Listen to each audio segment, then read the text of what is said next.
Thank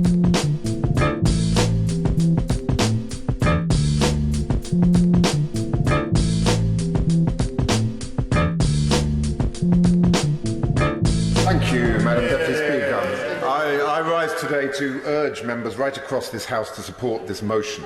And I do so for the simple reason that without publication, it's impossible for this House to do its job, which is to hold the government to account.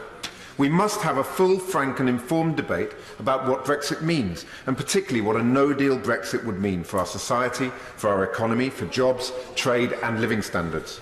And the fact is that this House and the British people cannot have that debate without access to the key information.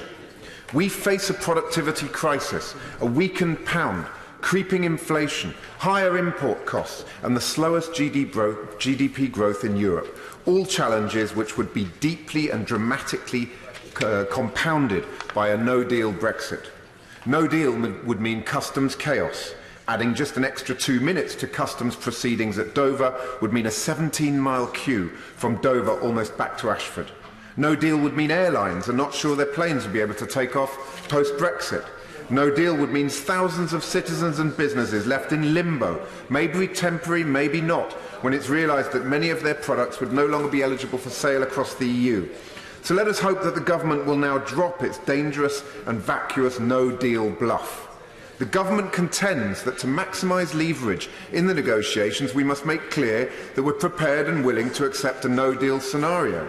Taking this logic at face value, surely then the more bullish we look, the better prepared we appear at Dover, at the airport, prepared to manage the new tariff and customs duties, the greater our leverage would be. If the impact assessments were positive, then they'd not only have been published, their findings would be screamed from the rooftops. And that is why the failure to publish makes it crystal clear that the no-deal rhetoric is a bluff. It's a bluff that weakens us, and it's a bluff that undermines our credibility in the negotiations.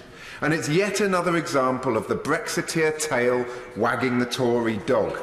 Yet another example of the national interest playing second fiddle to the internal factional interests of the Conservative Party. Yet another example of party before country, where the Prime Minister has put the placation of her own backbenchers ahead of the interests of our country. And so I ask honourable and right honourable members on all sides of the House to put country first and to support this motion later tonight.